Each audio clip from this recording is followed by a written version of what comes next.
Salut à toi, bienvenue dans ce nouvel épisode spécial de l'Instant Vertical. Ici, nous parlons de verticalité de l'instant, d'éveil de la conscience et de toutes les manières pour l'explorer sous toutes les coutures. Dans cet épisode spécial, je te propose la découverte d'œuvres de personnes éveillées qui transmettent. Je t'invite à t'installer confortablement, déposer ton attention, ouvrir tes oreilles et capter un petit instant de silence.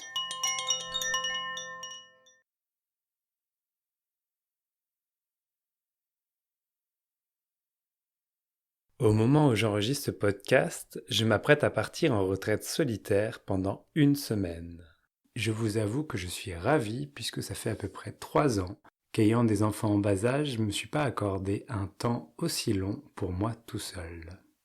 Donc, ayant comme contrainte d'enregistrer ce podcast, je me suis dit que je pouvais inventer un format spécial vacances.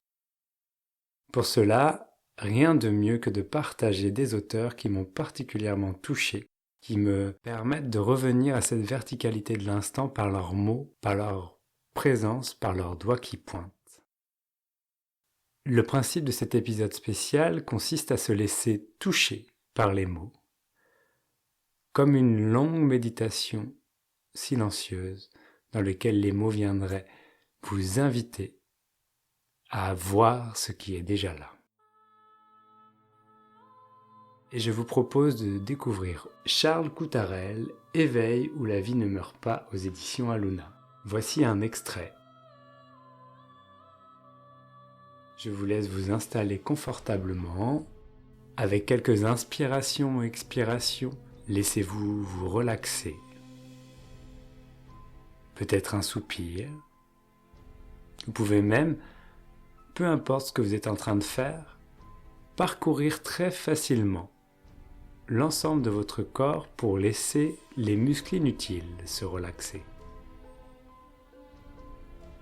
Sentez vos pieds sur le sol, si vos pieds sont sur le sol. Vos points d'appui.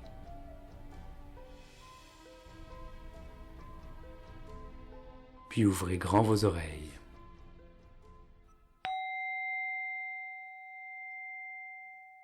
Extrait de Charles Coutarel, Éveil où la vie ne meurt pas.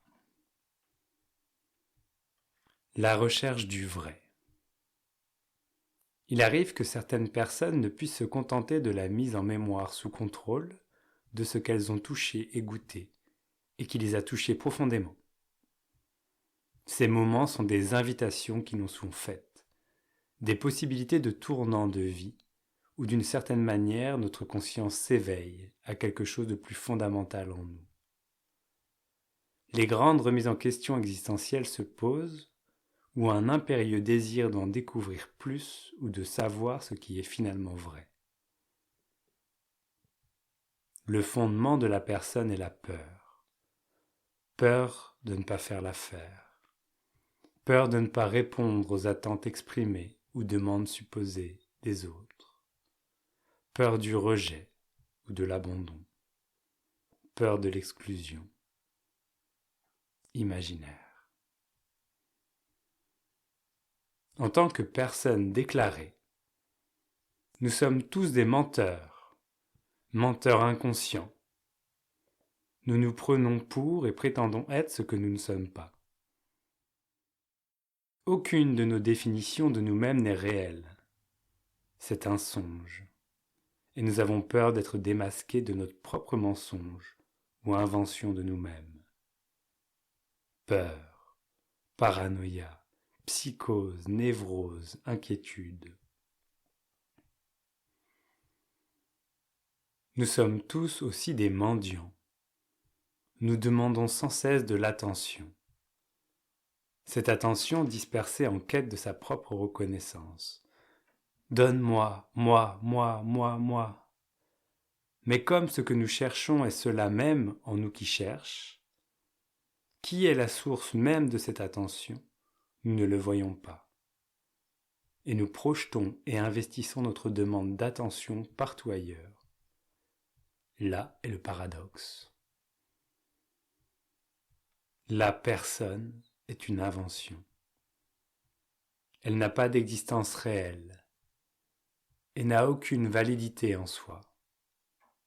C'est un assemblage de morceaux épars et de croyances ramassées çà et là, et finalement ligotés en un tout relativement ou à peu près cohérent, et surtout présentable.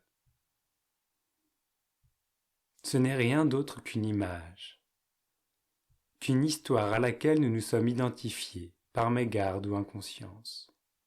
Pourquoi ? Parce que nous ne savons pas ce que nous sommes, et nous avons inventé par défaut ce personnage dans notre propre théâtre, fait d'imagination et de fantasmagorie.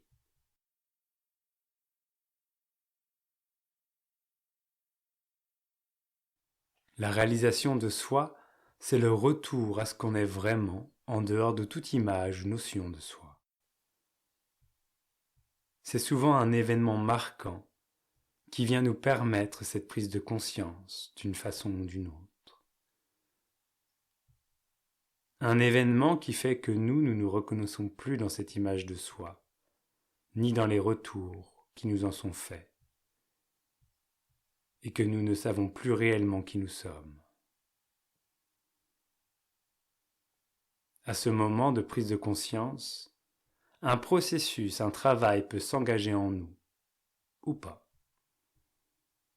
Chacun, suivant ses inclinations propres, va choisir ou trouver son chemin. Peu importe, car au fond, ou au cœur, le centre est et reste toujours le même, quel que soit le chemin ou la voie que nous ayons empruntée.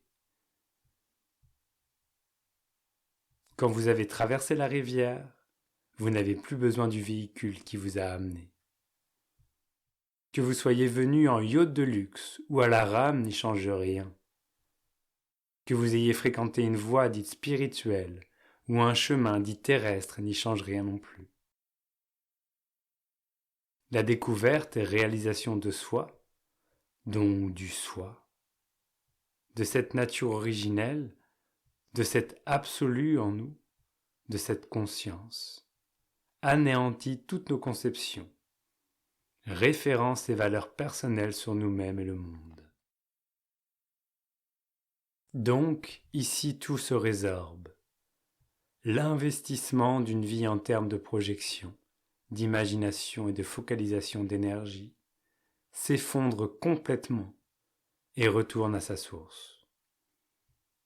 Il ne reste rien, absolument rien, rien que nous sommes même dans notre réalité intrinsèque, c'est-à-dire non personnelle, et aussi non individuelle et non séparée. Il n'y a personne ici, il y a seulement la vie, l'énergie de toute la vie dans sa totalité, et c'est ce que nous sommes. Cette réalisation est immense, énorme, et même beaucoup plus que ça. La matière se fluidifie, l'univers s'engloutit, l'énergie se libère de ses formes et retourne à son information première, ou source originelle qui seule est Bang, Big Bang de conscience, réveil et reconnaissance de notre nature réelle. Trou noir, ni ombre, ni lumière, ni matière, ni antimatière. Tissage immatériel, soupe cosmique ou conscience absolue. Connaissance brute et spontanée.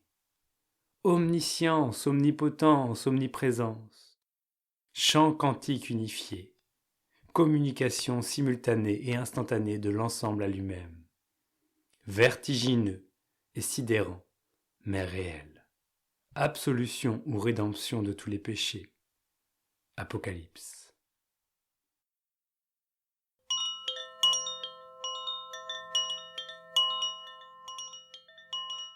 Cet extrait du livre Éveil où la vie ne meurt pas de Charles Coutarel m'a beaucoup touché.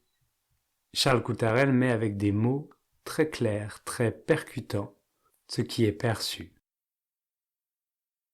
Je laisse ces mots résonner en vous pour toute cette semaine. Puisse votre regard s'affiner et voir que tout est déjà là et qu'il n'y a personne qui a besoin de le découvrir.